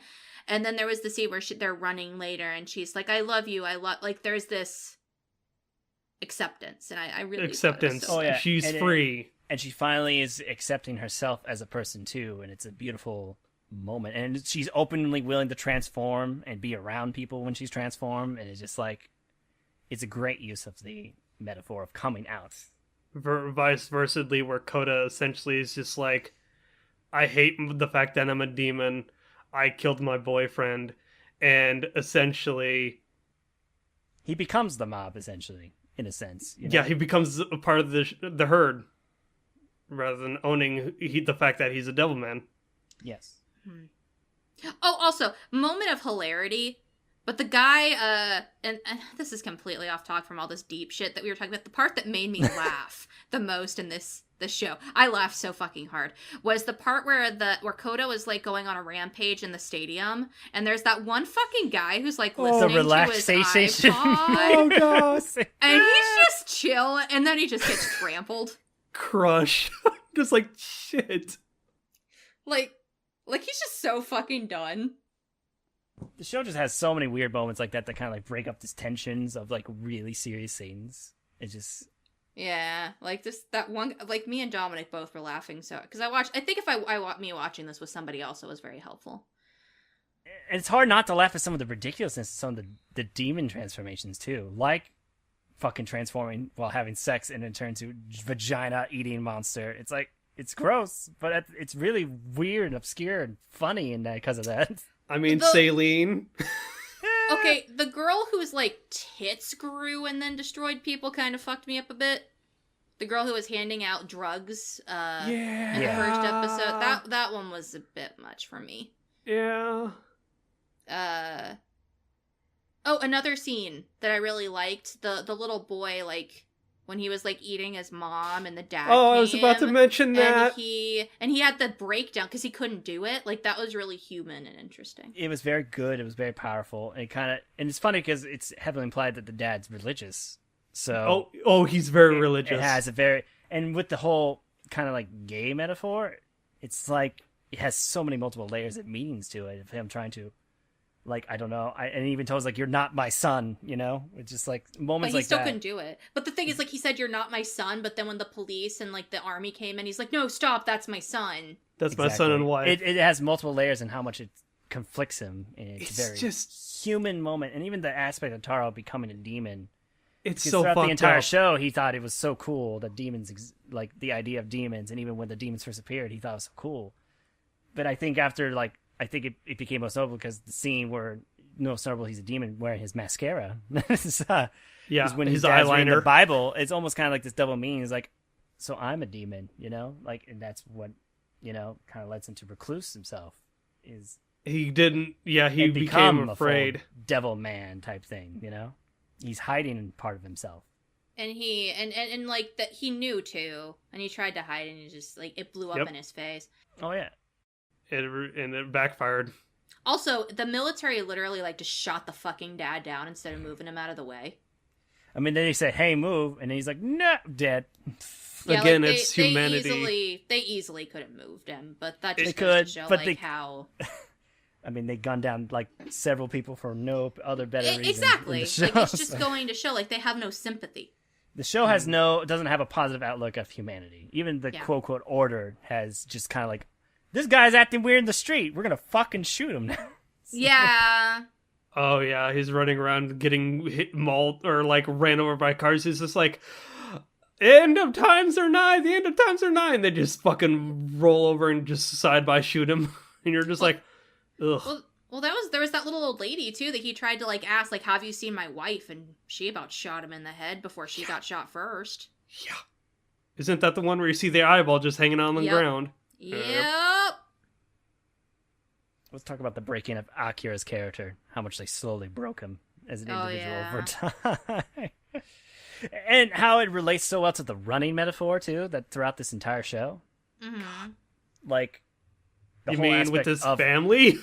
Well, it's like, yeah, because before the idea of the running metaphor is like everyone doesn't have are running because they have a goal, they have a reach, something to run to. And before, for Akira, it's his family. But then when they're gone, when he kills them, kind of, is he stops showing up to track meets, and imagery is like he just doesn't know what to run for anymore. He has no purpose. He stops going to the track meet. And even when Miko like becomes a demon, she's finally better, she stops going because now she doesn't have anything to run for. She has nothing to it's a good metaphor that, like, she's better. And the part that leads, the best part of the use of this metaphor is like how Miki just keeps showing up to the track meet every time, no matter who's there. She's always there, she's always running, she always has her goal and seeing the best in people. She's running in place, essentially doing the baton passes, the hope when I was hope in humanity and such. I mean, even when she struck down, she's doing something similar. Like, she's trying to pass the baton on to Akira. Yep. And she was the kind of like the eyed, whining thing of like to Akira, where it's like, it's all about being together and loving one another, passing the baton, working together as a group, not being individual, the best runner, like being the demon who can run flailing his arms like a maniac. God, that was weird animation. I get why they did it, but God, that was so weird. Have you seen the tweet where they just put that the Hanna-Barbera like sound effects? It's fucking great. But it plays to the overall theming of that character, and even when in time goes on, and he just loses more and more people, it's like he doesn't know what to run for anymore until the very end, where it's like humanity's got to work together. All the Devilmen have to work together. Mm. I think that's another reason why I had a problem with the ending, is they had this build up to this big fight between him and Ryo, and he was like getting all the different parts of the other Devilmen that were like, let us help you, and that just cuts. Yeah, I can get that. What happened to all of them? It seemed like a hard cut, and then they're both laying on that slab in the I think they just give enough, and I feel like in the end it's more about Ryo becoming to that understanding. I didn't need a big battle, and we got a good taste of it, obviously, for like a few minutes. But... I'm not even saying I needed a big battle. It was just such a quick cut. Yeah. And then, also, what happened to the rest of them? Even, a small, I don't know. It just ended. It kind of goes back to the end of the worldview of the show, where harsh reality cuts in like that, where you get moment of hope, you're building up hope. He's like, yes, take a piece of me, go forward. Oh, don't late to the big fight. You're Gurren Lagann, you're getting bigger. You're throwing galaxies now. Oh, you're fucking. Yeah. But then hard cut, reality sets in. Everyone's dead. Akira's dead. Ryo's the last person standing. But why? I have no idea why. Yeah, I think get that. Again, it's just the idea of this show's overall themes of it's nihilism. It's basically it's reality, the harsh reality of everything sucks and the world sucks sets in. But who cut him in half? Was it Ryo? It was Ryo. It was Ryo. I don't know. I mean, to be honest, who cares? It happened. I do, because that makes it more significant. If Ryo's the one that cut him down, then that makes it have more impact. You wanted to see it.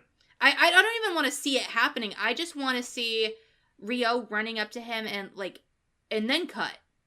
But I think it just wanted to have that moment where they're laying together and they had the flashback to their kids and they're laying together. And you think, oh, it's the same. But then he's not. He's dead. He has this bottom half is gone. He's lifeless. And he's talking to this corpse. Yeah, I mean, I didn't even need to see the final killing blow. Just showing that he was the last one that threw an attack.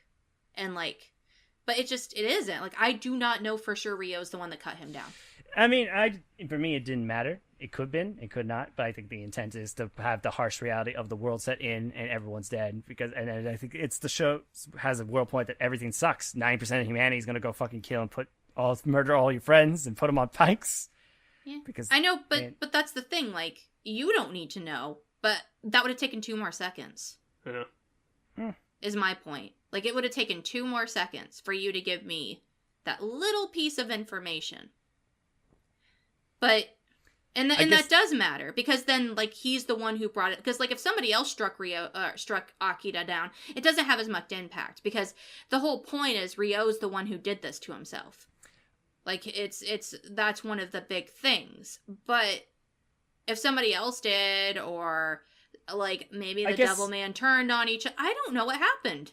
I think it's just the intent is we want to not know for certain. Maybe don't want to jump to the conclusion that the murder, it ended, he's dead. I don't know.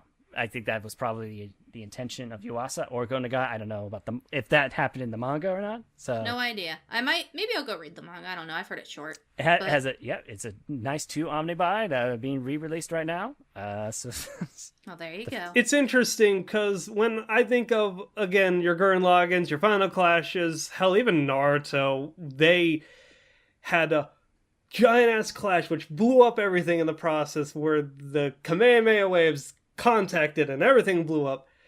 They woke up, they're laying next to each other, everything's just man, we're beating the fuck up, aren't we? And then you just see that shot where their arms are just fucking blown off, and you're like, well, shit. I get this sucks. I guess, Cass, you just wanted to, as you said, you wanted to see. I just wanted 2 seconds. Yeah, that's all I wanted.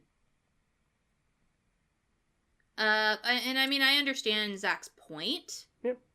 But I'm saying what would have been more enjoyable for me and would have made the series make more sense to me would have been that.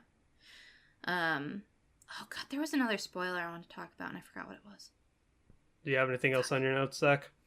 I have the line, "Eat all the humans before God shows up." That's great. That was a great fucking line. It's so fucking goofy out of context. Oh, this is totally just not in the show, but so if God obviously biblically loosely here. He banished Satan to Earth, and then Satan rose the army of demons. Then he glassed Earth to essentially create the moon. Salt the earth. Return to nothingness. Until they inevitably become primordial soup once again. Yes, essentially to create the Earth. So then God nuked the Earth again to create a second moon. Does that mean Satan's gonna resurrect again? And I mean, that's the implication, is that he lives this pattern over and over.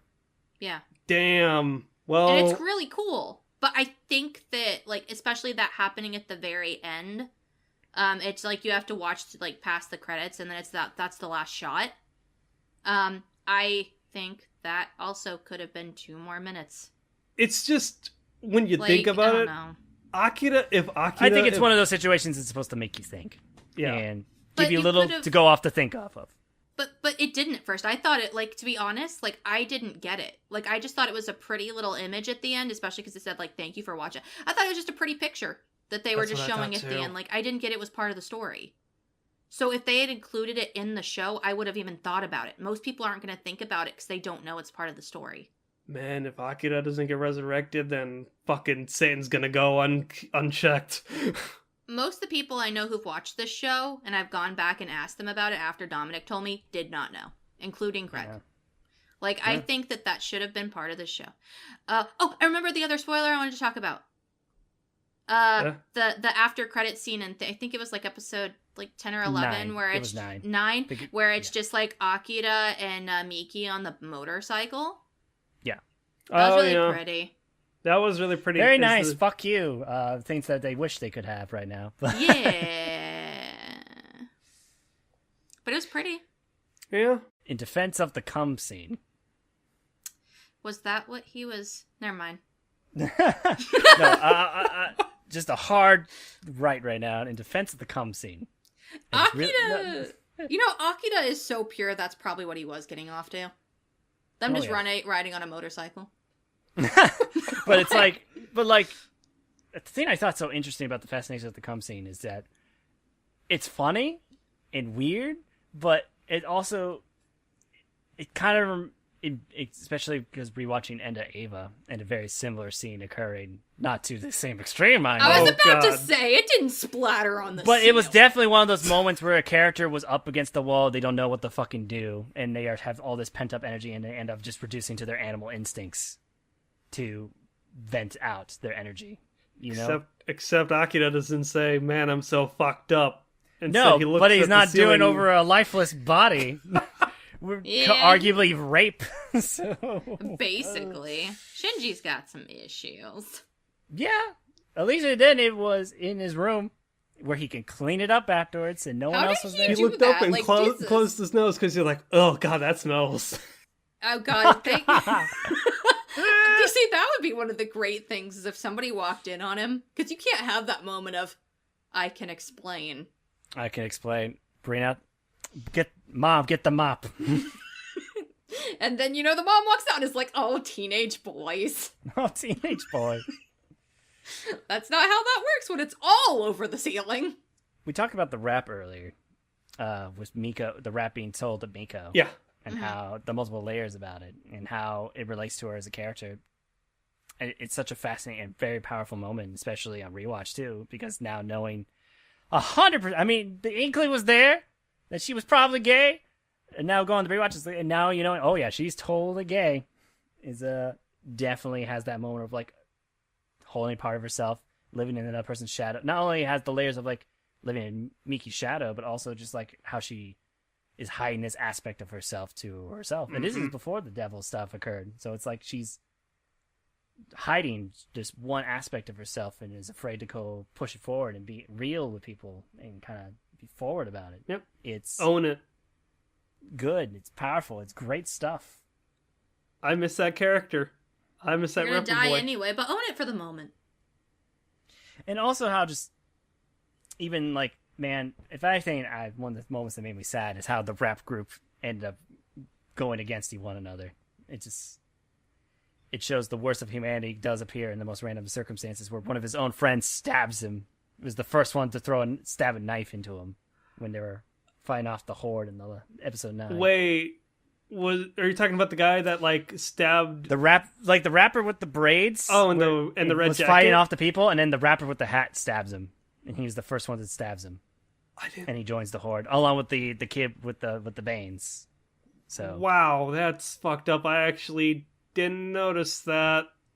Yep, the first one to stab his own friend, is one of the other rappers, and then the other rapper, the one with the Banes, which that one you kind of had a feeling because he was eyeing those glasses, and he probably assumed like, oh, this bitch killed our friend.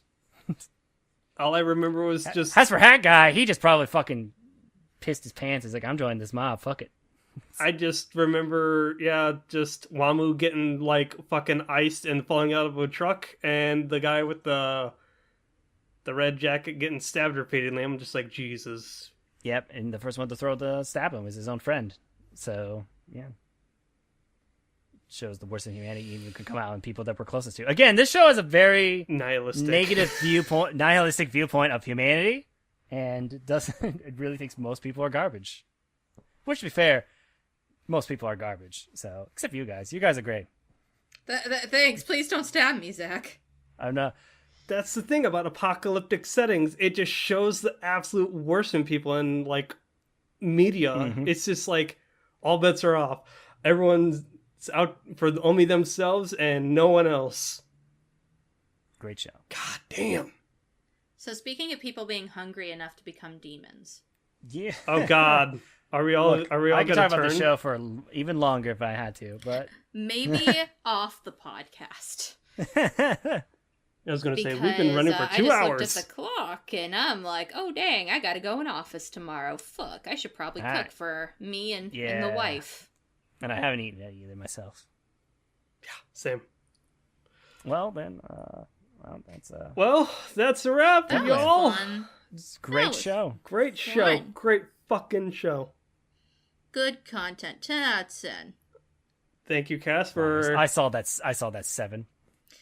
A 7.5. It's a 7. It was. Oh, whatever.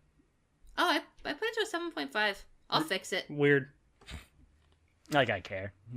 Anyway, I didn't give Pop Team Epic a 6. It fucking deserves it. No, it doesn't. That show never made me laugh maybe twice. To be fair, I kind of want to convert to the simple rating system on Kitsu. The smiley face. Honestly, I've been very, also... kind of want to do that as well, and then I can have everyone ask, like, Zach, all you give are 4 7s and 10s. What's up? It's because I'm on my end. I'm like, smiley face, happy face, disgruntled face, meh face, or mad face. Well, all right. Again, this has been episode 71. If you stuck up for 2 hours, then thanks for tuning in with us. See you all next week, where we do more anime reviews. I think I've updated it to a 7.5. I think Cammy's... Good for you, Sparky. I think Cammy's host choices next week, so look forward to that. It is. It'll be fun. Well, yes to me, everyone. Peace! Slates.